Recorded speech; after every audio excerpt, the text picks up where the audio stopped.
Hey everybody, welcome to CIS 2131 Python programming for fall of 2025. I'm going to try hard not to read you the whole syllabus. I just want to do a quick overview, hit the highlights here, give you a quick introduction to the class. Hi, I'm Eric Chinesky. Sorry, I probably should have started with that. It's my email address. This is my cell phone. I do have a desk phone, but I don't use it, and I just use my cell phone. It's way easier. Um, these are my office hours. These are hours I've got set aside for appointments with you folks. I can also meet other times by appointment. My schedule's somewhat flexible, so you got to let me know what time works well for you. Um, Notice these Monday through Thursday hours are PM here. I've every semester someone books an appointment and then shows up at 11 a.m. and I just need to gently remind them I don't have any morning hours. I hate mornings. I'm very much a late night person. I like going to bed at 3 or 4 in the morning. That just makes me happy with my schedule. So you can schedule with my calendar link here. It works out really nice. You just click the calendar link. More links as well in D2L for that.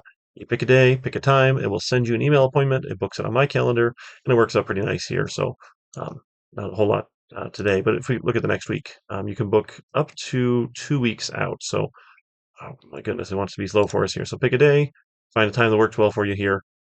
For afternoons, I can meet you on campus if you want. I've had one person once in 5 years ask to meet on campus because we're pretty good at Zoom by now and technology works out pretty well. But afternoons, definitely, if you want, I can head on up there and meet you at the Orchard Ridge campus. But most times I see people just want to hop on a quick Zoom call. So happy to chat, happy to help with anything that you're stuck with on class. Feel free to send me questions outside of that, but sometimes it's easier to have an appointment there. Or just if you want to talk about tech, I'm happy to talk about whatever. Let's see. Oh, the Zoom link here is that's my personal Zoom link, password CIS, all uppercase. Of course, it's online asynchronous. We have due dates, but there's no live meetings.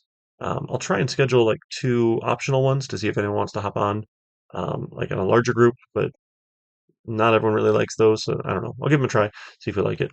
This was a copy paste from the catalog. Hopefully, I copy pasted right. For outcomes, they're sort of interesting. It's things we assess as part of our accreditation here. So everybody gets a general education outcome of OCC's general ones. Ours is critical thinking. And then common course outcomes are specific to this course. These probably don't mean a whole lot until you've actually done some Python and learned about Python. So we won't go through them right now. We'll refer back to these later in the semester to say, oh, hey, did we go through and actually do these things?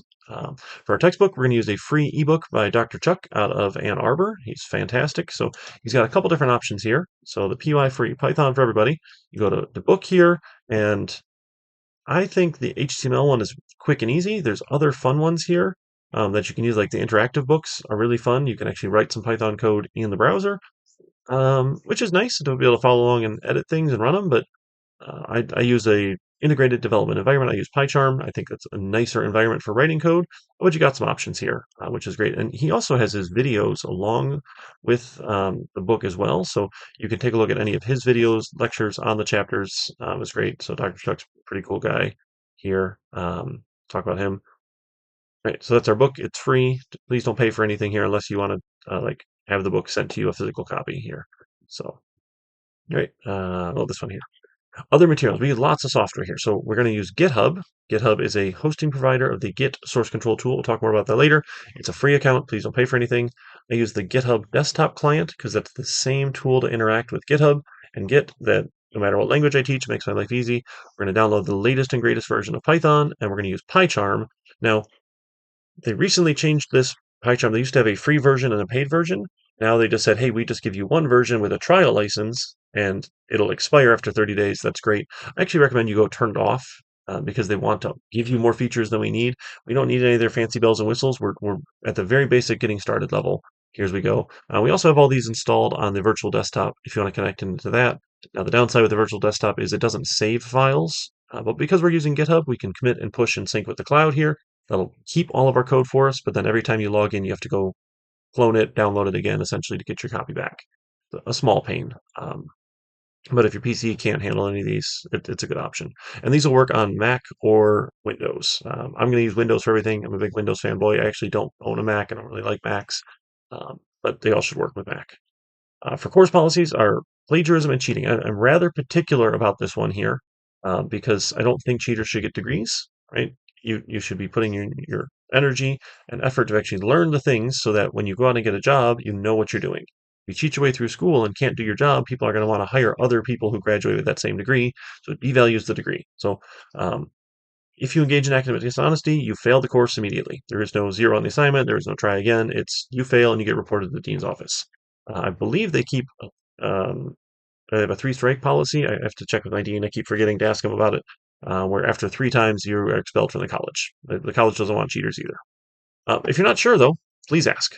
Just ask. I'm not gonna be cranky or angry about it or anything. So specifically, Chegg may not be used. I because I got paid a lot of money to go look things up online and then apply them. I don't expect you to memorize anything. I expect you to be able to use your resources and then apply your critical thinking and problem solving skills to solve problems.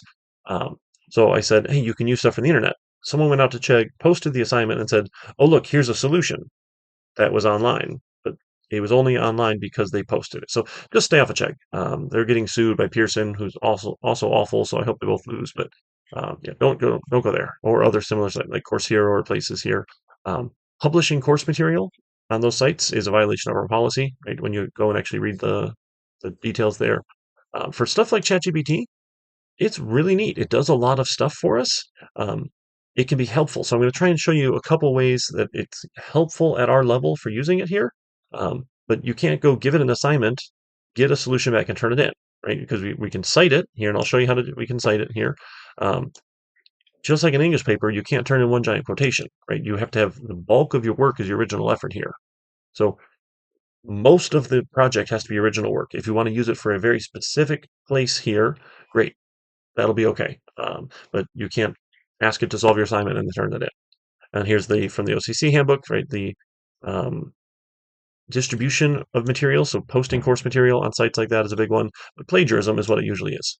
Turning in someone else's work with your name on it. That's the biggest thing here. I fail people every semester. Makes me sad. I have to do a lot of paperwork, and then it irritates me. I don't know why. Like, if you don't want to be here, don't be here. Test out of the class. Right? It's not worth anybody's time. Right. For code of conduct, this was a copy paste. Again, sure, remain in class until dismissed for our online asynchronous class, but whatever. For grades, everyone cares about how you get your grade. I use a weighted system, so there's categories, and each category makes up a certain amount of your final score. Notice the final project is 40% of your score. You cannot pass the class without the final project presentation. Right? That's on purpose. This is my chance to check in with you. We'll go through it. It's usually 5 to 10 minutes and goes pretty well. I can assign a WS if you'd like, as long as you haven't gone through and presented your final project. If you go through and do all the things, you haven't actually dropped. But if we get to the end of the semester and it's not looking great, I can give you the withdrawal mark. The letter percentage should be pretty standard here. Oh, there's an extra line there. That's weird.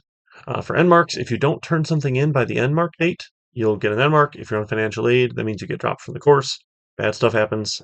There's a syllabus quiz this first week. Just take that, and that'll count.